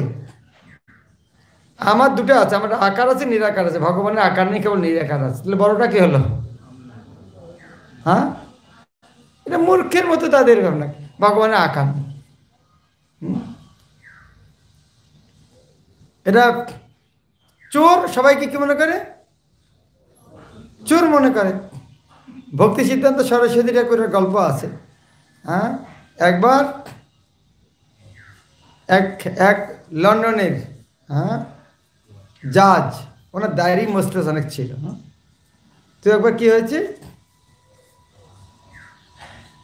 উনি শুনেছেন বাংলায় নাকি কাঁঠাল খুব প্রিয়, বাজার থেকে কাঁঠাল নিয়ে যে খেয়েছেন, খুব মজা করে খেয়েছেন।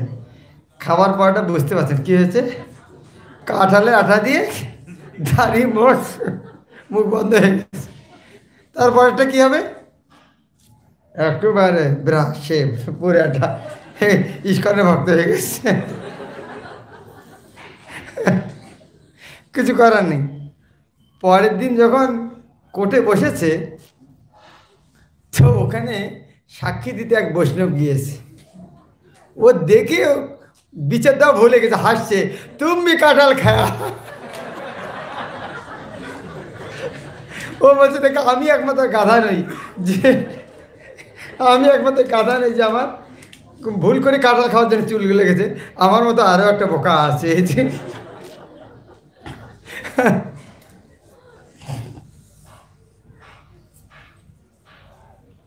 আর একটা গল্প বলছেন ভক্তি গ্রহণ বলছেন।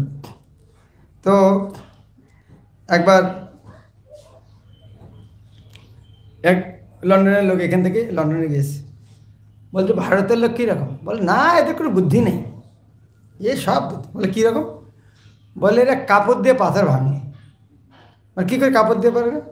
বলে কাপড় দিয়ে পাথরকে ভাঙার চেষ্টা করে, আর তাও ভাঙে না। যখন ও নদীর পাড়ে নিয়ে যায়, নদীর পাড়ে হয় না তো একটু কাপড় দিয়ে একটু জলে কাপড় দিয়ে জল নিয়ে আবার ওটিতে পিঠে করে, তাও ভাঙে না। সারাদিন কাপড় দিয়ে জল দিয়ে পাথরকে পিঠে করে। এ যে ভারতের লোকের বুদ্ধি, এরা কাপড় দিয়া জল দিয়া পাথর ভাঙার চেষ্টা করে। তো যার যতটা বুদ্ধি সারা দুনিয়াকে ওই রকম দেখার চেষ্টা করে। এই মূর্খ লোকেরা মনে করে যে এই যে আমাদের শরীরটা যত গণ্ডগোলের গুরু, গণ্ডগোলের মূল, তাহলে আমাদের যে শরীরটা শুধু গণ্ডগোলের মূল, এই শরীরটার জন্য কষ্ট পাচ্ছি, মৃত্যু হবে, করোনার ভয়, কত কি। তো ভগবানের তো এগুলো নেই ভয়, সে তো ভগবানের শরীরই নেই। কারণ ভগবানের যে শরীর থাকে তাহলে সমস্যা হবে, তাহলে ভগবান নিরাকার, আর কোনো ঝামেলা নেই। কী সুন্দর বুদ্ধি না? মাথা থাকলে মাথা ব্যথা, গলাটা কেটে তো মাথায় নেই, মাথা ব্যথা কথা। ওদের বিচারটা হচ্ছে ভগবানের আকার থাকলে কোনো সমস্যা, তাই ভগবানের আকার নেই, তাহলে ভগবান। কিন্তু এই জিনিসটা বুঝতে পারছে না, ভগবানের আকার নেই কথার অর্থ হচ্ছে ভগবানের জড় আকার নেই, চিন্ময় আকার আছে। এখন এই জ্ঞানটা লাভ হয়, প্রভুপাদ এখানে বলছেন, গুরু পরম্পরার ধারায় লব্ধ জ্ঞানের মাধ্যমে। কেউ যদি গুরু পরম্পরার মাধ্যমে এই জ্ঞানটা লাভ না করে, তার দ্বারা কখনো সম্ভব নয়। যারা এটা বুঝতে পারে না ভগবানের এই এই সবিশেষত্ব তাদেরকে বলা হয় মায়াবাদী। কেন? তাদের মায়াবাদী মানে কি? আরেকটা বাদ আসলো। মায়াবাদ মানে কি? মায়া শব্দের অর্থ কি? মায়া। ইয়া, ইয়া মানে যা। আসলে এই যে এটা বাংলা ভাষার ভুল। যা শব্দটা সংস্কৃতিতে নেই। সব কিছুই বাংলা ভাষা, সব কিছু সংস্কৃত থেকে এসেছে, কিছু কিছু একটা নতুন করে ঢুকিয়েছে।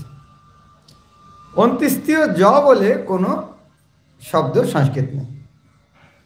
ইয়োটাকে আমরা জ বলে দিই।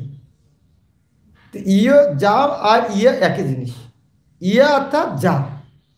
মা, ইয়া মানে যা। তো মা মানে না। তো মা ইয়া মানে যা নয় সেটাকে সত্যি বলে মনে করা হচ্ছে মায়া। অর্থাৎ যেটা সত্য নয় সেটাকে মনে করে মায়া। এখন এই যে আমাদের শরীরটা, এটা সত্য নয়, 5 বছর আগে ছিল না, 5 বছর পর থাকবে না, এই যে অনিত্য বস্তুটাকে বলা হচ্ছে সত্য নয়, কি সত্যের মতো মনে হয়। মরুভূমিতে জল নাই, জল মনে হয়, সেটাকে কি বলা হচ্ছে? সেটা হচ্ছে মায়া। মায়া যা নয় তাকে সত্যি বলে মনে করে মায়া। এখন আমাদের এই শরীরটা হচ্ছে কিসের শরীর? এই জগৎটা কিসের? জগৎটা মায়ার। কেন? এই জগৎ গচ্ছতি ইতি জগৎ, গচ্ছতি মানে চলছে। এই জগৎটা পরিবর্তন, সবসময় পরিবর্তন হচ্ছে। আজকে যেটা দেখছেন কালকে এটা থাকবে না। সূক্ষ্মভাবে হয়তো দেখা যায় না, কিন্তু 5-10 বছর পরে, আমি অনেকদিন পরে এসে দেখলাম মন্দিরের কত পরিবর্তন। তো এই জগৎটা এরকম পরিবর্তনশীল। গচ্ছতি ইতি জগৎ, জগৎ কথাটা আসছে এরকম, গচ্ছতি পরিবর্তন। তাহলে এই জগৎটা যে আমরা দেখতে পাচ্ছি এটা আসল রূপ নয়, তার মানে এর আসল রূপে নেই। তাহলে এই জগৎটাই হচ্ছে মায়া। আমাদের শরীরটাও হচ্ছে মায়া। এখন যারা মনে করে ভগবানের শরীরটাও এরকম মায়ার দ্বারা তৈরি, তাই হচ্ছে মায়াবাদী। বুঝা গেল? মায়াবাদী মানে কি? আমাদের শরীর আর আমাদের আত্মার মধ্যে পার্থক্য আছে।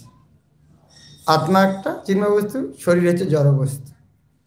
যারা মনে করে ভগবানের আত্মা এবং শরীরও আলাদা, ভগবানের শরীরটাও জড়, সেটা যারা মনে করে তারা হচ্ছে মায়াবাদী। এখন একটা বিষয় দেখুন, যারা ভগবানের শত্রু তারা কোথায় যায়? যারা ভগবানের শত্রু, ভগবানের হাতে মরে কোথায় যায়? হ্যাঁ, যারা ভগবানের শত্রু ভগবানের হাতে মরলে কোথায় যায়? ভগবানের জ্যোতিতে বিলীন হয়ে যায়। আর যারা জ্ঞানী, তারা কোথায় যায়? ব্রহ্মজ্যোতি যায়।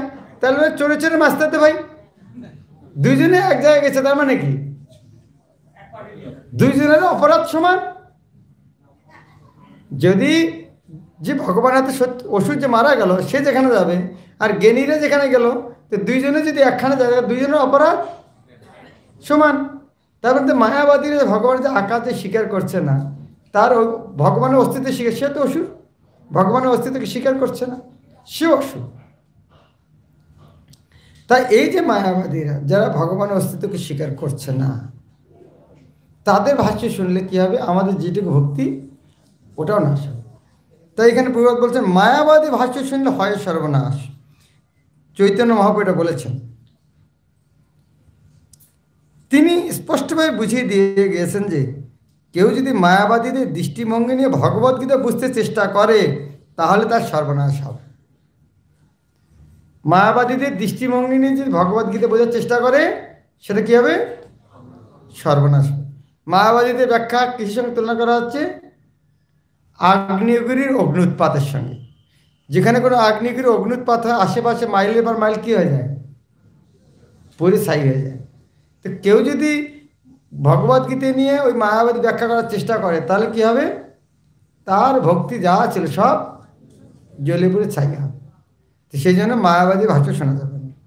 এই সর্বনাশের ফল হচ্ছে ভগবদ্গীতার ভ্রান্ত পাঠক অবশ্যই পারমার্থিক জীবনে পথভ্রষ্ট হয়ে পড়বে এবং ভগবানের কাছে ফিরে যেতে অক্ষম হবে।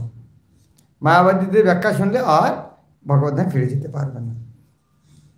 তাই বাজারে মায়াবাদী গীতা আছে? তা ওই গীতাগুলা বন্ধ করার জন্য কি করতে হবে? হ্যাঁ, ওই গীতাগুলো বন্ধ করতে কি করতে হবে? ওদের গোডাউনে আগুন লাগিয়ে দিতে হবে না, আমাদের গীতা বেশি করে প্রচার করতে হবে, সবার ঘরে ঘরে ভগবত গীতা পর্যাপ্ত করে রাখতে হবে।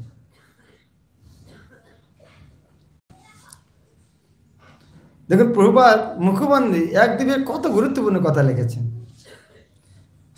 যে উদ্দেশ্য সাধনের জন্য ব্রহ্মার প্রতিদিন একবার অর্থাৎ 860 কোটি বৎসরে ভগবান শ্রীকৃষ্ণ এই পৃথিবীতে অবতরণ করেন, সেই উদ্দেশ্যকে অনুপ্রাণিত করে বদ্ধ জীবদের পথ প্রদর্শন করার জন্যই এই ভগবদ্গীতা যথাযথ প্রকাশিত হয়েছে।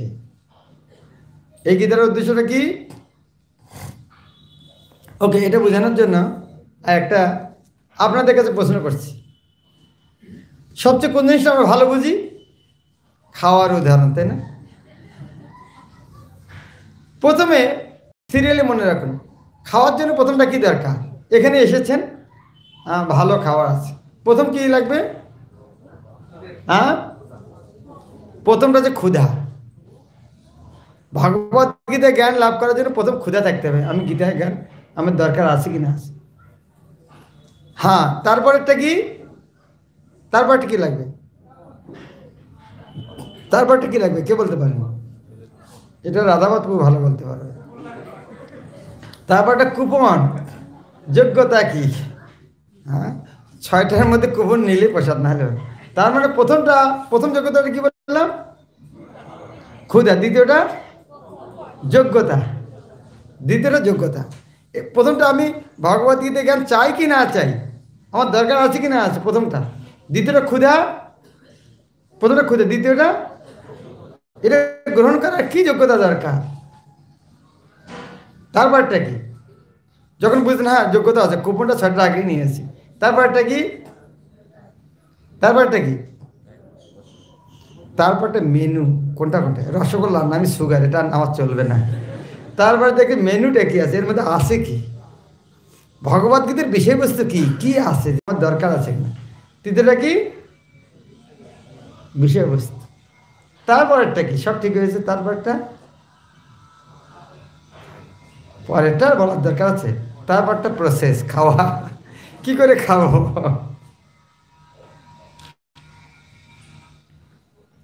এরপরটা, তারপরটা কি? খাওয়ার ফল। খাওয়ার ফল 3টা পাওয়া যায়, তুষ্টি, পুষ্টি, ক্ষুণ্ণিবৃত্ত। খেয়ে ভালো লাগছে, পুষ্টি শরীর শক্তি হবে, আর ক্ষুধা থাকবে না। এটা হচ্ছে ভগবদ্গীতা পাঠ করলে এই 3টে কি করে লাভ। আমি কিন্তু প্রশ্ন বলে উত্তর কিন্তু দেবো না, এটা আপনাদেরকে বাইর করতে হবে। এই ভগবদ্গীতা এইভাবে। লাস্টটা কি? লাস্টটা হচ্ছে এটা করে এখন প্র্যাকটিক্যালি। খাওয়ার পরে কি? খাওয়ার পরে ওই শক্তিটা দিয়ে কিছু কাজ করতে হবে, মারপিট করতে হবে। ওর পরে প্র্যাকটিক্যালি ব্যক্তিগত প্রয়োগ কোথায় হবে। এখন কি কি ধাপ বললাম? ক্ষুধা, দ্বিতীয়টা যোগ্যতা, তৃতীয়টা বিষয়বস্তু, চতুর্থটা পদ্ধতি, তারপরে ফল, তারপরে প্রয়োগ। এখন এই ভগবদ্গীতা এইভাবে যদি আমি এইভাবে সবগুলো আমরা আমাদের জন্য প্রয়োগ করতে পারি, করলে ভালো হবে না? ক্ষুধাটা কীভাবে সৃষ্টি করতে পারি? যত ক্ষুধা থাকবে তত কীভাবে ক্ষুধা সৃষ্টি করা যায়। আজকে দুপুরে খাওয়া আছে, কী করতে হবে? সকালে খাওয়া যাবে না, আরও যদি ভালো ক্ষুধা সৃষ্টি, আগের দিন রাত্রি না খেলে ভালো। আর যদি ক্ষুধা সৃষ্টি করতে পারি, একটু 2টা ট্যাবলেট খেলে, ডায়রিয়া করার ট্যাবলেট খেলে আরো ভালো। তাহলে জ্ঞান গ্রহণ করা যায়। তারপরটা কি বলছিলাম? মেনু কি কি আছে, মেনুটা ভালো করে দেখতে হবে। কী কী ভগবদ্গীতার বিষয়বস্তু কি কি, কিটা আমার জন্য না আমার এটা প্রয়োজন, কি কি এখানে আছে। তারপর হচ্ছে প্রসেস, কীভাবে গ্রহণ করব, গ্রহণ করার পদ্ধতিটা কি, প্রসেস কিভাবে গ্রহণ করতে হয় ভগবদ গীতা? কিভাবে গ্রহণ করতে হয়? এখানে অর্জুন যেভাবে গ্রহণ করেছেন, কি ভক্ত হয়ে গ্রহণ করে। ভক্ত হয়ে গ্রহণ হবে না হলে প্রভুপাদ কি বলছেন? ভক্ত নয় গ্রহণ করা কিসের মতো? কিসের মতো? আপনি সবাই জানেন, বলতে পারছেন না কেন? মৌমাছির মধুর বোতল থেকে মধু খাওয়ার মতো, তাই না? ঠিক, হ্যাঁ, বোতল মধু খাওয়ার মতো। খাবে কি করে? চাটার মতো। মৌমাছির মধুর বোতল চাটার মতো। যতক্ষণ না মুখ খোলা হয়নি ততক্ষণ খেতে পারবে। যতক্ষণ ভক্ত হয় ততক্ষণ ভগবদ গীতা ভর্তি করা যাবে। গীতা সাহেব নিজেই বলেছেন কোন শ্লোকে? ভক্তামম অভিজানাতি ভক্ত হিসেবে সকাচেতি ভক্তাহম একাগ্র রাজ্য। ভক্তি ছাড়া অন্য কোনটা পথে জানা যাবে না। ফলাফলটা কি হবে? ফলাফলটা কি হবে? কি ফলাফল হবে? পাঠ করলে কি লাভ হবে? হ্যাঁ, ভগবত ধাম ফিরে যাওয়া যাবে। সনাতন ধামে, সনাতন জীব সনাতন ধামে। সেটা পন্থাটা কি? অন্তকালে চমাম। সব প্রভুপাদ খুব সুন্দর করে সেগুলি ব্যাখ্যা করেছে। ওকে, আর 12 মিনিট আছে। একটু পড়ে যায় না, মুখবন্ধ ভূমিকাটা শেষ করে দিই।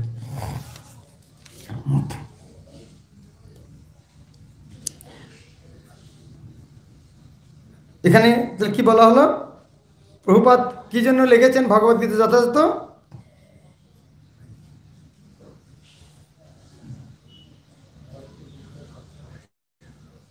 যে উদ্দেশ্য সাধনের জন্য ব্রহ্মার প্রতিদিনে ভগবান একবার পৃথিবীতে আসেন, যে জন্য কৃষ্ণ আসেন, কি জন্য আসেন কৃষ্ণ?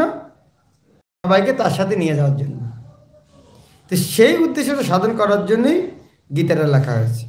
ভগবানের সেই উদ্দেশ্যের কথা ভগবদ্গীতায় বর্ণিত হয়েছে এবং তা আমাদের যথাযথভাবে গ্রহণ করতে হবে। তা না হলে ভগবদ্গীতা ও তার বক্তা পরমেশ্বর ভগবান শ্রীকৃষ্ণকে জানবার চেষ্টা করা বৃথা। ভগবদ্গীতায় ভগবান নিজেই বলেছেন যে লক্ষ কোটি বৎসর আগে তিনি সূর্যদেবকে সর্বপ্রথম এই জ্ঞান দান করেন। এই সত্য আমাদের স্বীকার করে নিতে হবে এবং এভাবেই শ্রীকৃষ্ণের উপদেশে কদর্থ না করে ভগবদ্গীতার ঐতিহাসিক গুরুত্ব উপলব্ধি করতে হবে। শ্রীকৃষ্ণের ইচ্ছার কথা উল্লেখ না করে ভগবদ্গীতার ব্যাখ্যা করা সবচাইতে গর্হিত অপরাধ। এই অপরাধ থেকে রক্ষা পেতে হলে শ্রীকৃষ্ণকে পরমেশ্বর ভগবান বলে জানতে হবে। ঠিক যেভাবে ভগবান শ্রীকৃষ্ণের প্রথম শিষ্য অর্জুন তাকে প্রত্যক্ষভাবে জেনেছিলেন। ভগবদ্গীতাকে এভাবে উপলব্ধি করা যথার্থই লাভজনক এবং মানব জীবনের উদ্দেশ্য পরিপূরণে সমাজের যথার্থ কল্যাণ সাধনের জন্য অনুমোদিত। কৃষ্ণ ভবনামিত আন্দোলন মানব সমাজের পক্ষে অপরিহার্য, যেহেতু তা জীবনের সর্বোচ্চ পূর্ণতা প্রদান করে। সেটি কীভাবে সম্ভব তা সম্পূর্ণভাবে ভগবদ্গীতায় ব্যাখ্যা করা হয়েছে। দুর্ভাগ্যবশত জড় আসক্ত তার্কিকেরা ভগবদ্গীতার অজুহাত দেখি তাদের আসরিক প্রবৃত্তিগুলি চরিতার্থ করার চেষ্টা করছে এবং মানুষকে বিপদে চালিত করছে, যার ফলে সাধারণ মানুষ তাদের জীবনের সহজ সরল উদ্দেশ্যকে উপলব্ধি করতে পারছে না। সকলের উচিত ভগবান শ্রীকৃষ্ণের মাহাত্ম্য উপলব্ধি করা এবং প্রতিটি জীবের স্বরূপ সম্বন্ধে অবগত হওয়া। প্রত্যেকের জানা উচিত যে প্রতিটি জীব হচ্ছে ভগবানের নিত্য সেবক এবং শ্রীকৃষ্ণের সেবা না করলে তাকে জড়া প্রকৃতির 3টি গুণের দ্বারা প্রভাবিত হয়ে মায়ার সেবা করতে হবে। তার ফলে জন্মমৃত্যুর আবর্তে নিত্যকাল আবর্তিত হতে হবে। এমনকি তথাকথিত মুক্ত মনোধর্মী মায়াবাদীদেরও এই প্রচণ্ড দুঃখের হাত থেকে নিস্তার নেই। ভগবদ্গীতার জ্ঞান হচ্ছে একটি মহৎ বিজ্ঞান এবং নিজের যথার্থ কল্যাণ সাধন করার জন্য এই জ্ঞান আহরণ করা প্রতিটি জীবের পরম কর্তব্য। সাধারণ মানুষ বিশেষ করে এই কলিযুগে শ্রীকৃষ্ণের বহিরঙ্গা প্রকৃতির দ্বারা মোহিত, বিভ্রান্তে তারা মনে করে যে জড় সুখ স্বাচ্ছন্দ্যের উন্নতি সাধন করার ফলেই প্রতিটি মানুষ সুখী হতে পারবে। তারা জানে না এই জড়া প্রকৃতি ও ভগবানের বহিরাঙ্গ শক্তি অত্যন্ত প্রবল, যেহেতু প্রতিটি জীবই জড়া প্রকৃতির কঠিন নিয়মের বন্ধনে আবদ্ধ। ভগবানের বিভিন্ন অংশ হওয়ার ফলে জীব আনন্দ হয় এবং তার স্বাভাবিক প্রবৃত্তি হচ্ছে ভগবানের সেবা করা। মায়ার দ্বারা মোহিত হয়ে জীব বিভিন্নভাবে তার ইন্দ্রিয়ের তৃপ্তি সাধন করার মাধ্যমে সুখী হবার চেষ্টা করে, কিন্তু সেভাবে সে কোনোদিনই সুখী হতে পারে না। আত্ম ইন্দ্রিয় প্রীতি সাধনের পরিবর্তে কৃষ্ণের ইন্দ্রিয়ের তৃপ্তি সাধন করাটাই হচ্ছে তার কর্তব্য। সেটি হচ্ছে জীবনের চরম সার্থকতা। ভগবান সেটি চান এবং তিনি তা দাবি করেন। ভগবদ্গীতার মূল ভাবটি উপলব্ধি করতে হবে। আমাদের এই কৃষ্ণ ভবনত আন্দোলন জগৎ জুড়ে ভগবদ্গীতার এই মূল ভাবটি শিক্ষা দিচ্ছে, এবং আমরা যেহেতু ভগবদ্গীতার যথাযথ মূল ভাবটি কদর্থ করছি না, তাই যে সমস্ত মানুষ ভগবদ্গীতা অধ্যয়ন করে ঐকান্তিকভাবে উপকৃত হতে চান, ভগবানের প্রত্যক্ষ নির্দেশনায় ভগবদ্গীতাকে যথাযথভাবে উপলব্ধি করার জন্য তাদের অবশ্যই কৃষ্ণ ভবন্তম আন্দোলনের সহায়তা গ্রহণ করতে হবে। তাই আমরা আশা করি যে এই ভগবদ্গীতা যথাযথ পাঠ করে মানুষ পরম লাভবান হবে, এবং যদি একজন মানুষও ভগবানের শুদ্ধ ভক্ত পারে তাহলে আমাদের এই প্রচেষ্টা সার্থক বলে মনে করি। এসি ভক্তিবেদান্ত স্বামী, 12ই মে 1971, সিডনি, অস্ট্রেলিয়া। হরে কৃষ্ণ।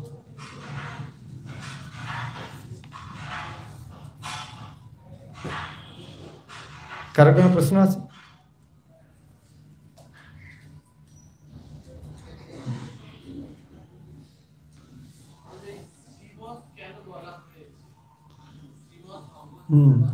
শ্রী মানে হচ্ছে সুন্দর, শ্রীমত মানে হচ্ছে মত হচ্ছে মত প্রত্যয়। শ্রী মানে সুন্দর, যে কোনো সুন্দর জিনিস বোঝানোর জন্য তার আগে শ্রী শব্দ ব্যবহার করা হয়।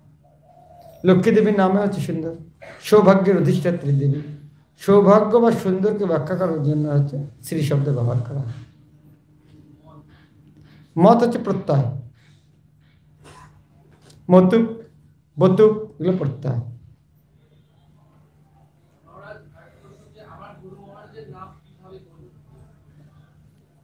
এভাবে জয়ং বিষ্ণুপাদ পরমহংস পরিব্রাজক আচার্য অষ্টোত্তর শত শ্রীমা। হ্যাঁ, তারপরে গুরুদেবের নাম সবগুলি করো। শুধু আমরা প্রভুপাদ কথাটা ব্যবহার করবো না। প্রভুপাদটা যদি গুরুদেবেরা প্রভুপাদ, কিন্তু এই সম্মানটা আমরা শুধু ইস্কনের সংস্থাপক আচার্য প্রভুপাদের উদ্দেশ্যে রাখছি। সেই জন্য আমাদের গুরুবর্গরা এটা বললে তারা নারাজ হবেন, তারা চান না। এই সম্মানটা শুধু প্রভুপাদের জন্য রাখতে চান। সেই জন্য আমরা ইস্কনের ভক্তরা অন্য কাউকে প্রভুপাদ থেকেও তার সামনে যা তাদেরকে বলতে পারি, কাউকে আর এই প্রস্তাব সম্বোধন করব না।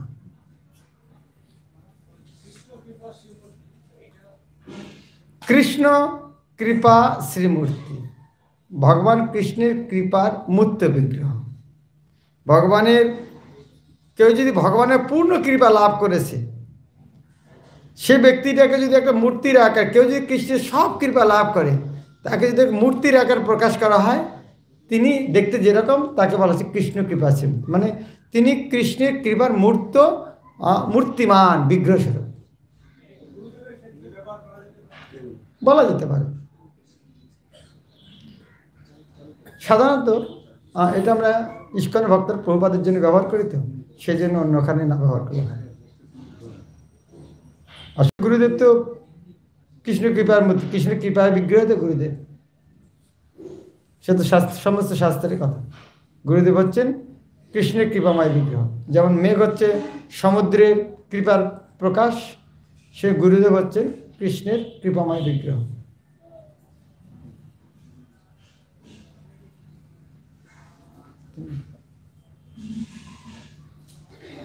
আর কেউ?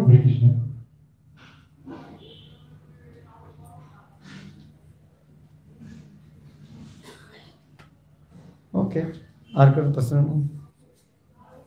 ঠিক আছে, হরে কৃষ্ণ। 5 মিনিট আগে ছুটি পেয়ে গেলাম। হ্যাঁ,